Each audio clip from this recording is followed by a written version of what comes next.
हम मीनू झा गोर लगै छी समस्त मिथिलावासी के एकटा सामा के गीत लऽ कऽ उपस्थित छी। सब गोटे के सामा पर्व के बहुत बहुत शुभकामना। धन्यवाद।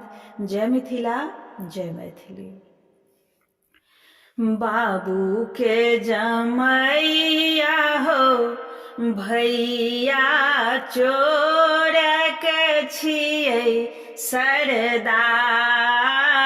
बाबू के जमैया हो भैया चोर के छियै सरदार।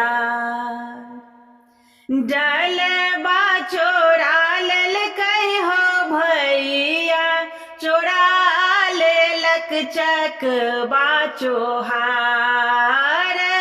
डलबा चोरा लेलकै हो भैया चोरा लेलक चकबा चोहार। बाबू के जमैया हो भैया चोरक छियै सरदार।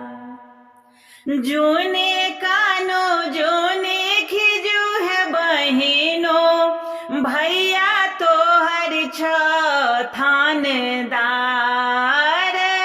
जूने कानो जूने खिजू है बहिनो भैया तोहर छिय थानेदार।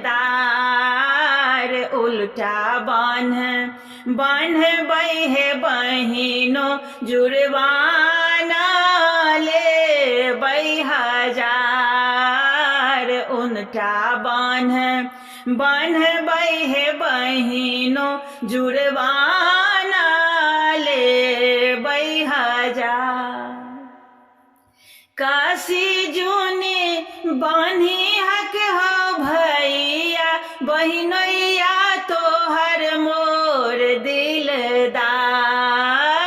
काशी जूने बान्ही हक हो भैया बहिनैया तोर मोर दिलदार।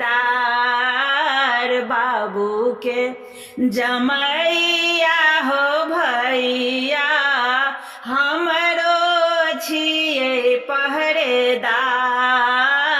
बाबू के जमैया हो भैया हमरो छियै पहरेदार। डलबा चोरा लेलकै हो भैया चोरा लेलक चकबा चोहार। बाबू के जमैया हो भैया चोर के छियै सरदार।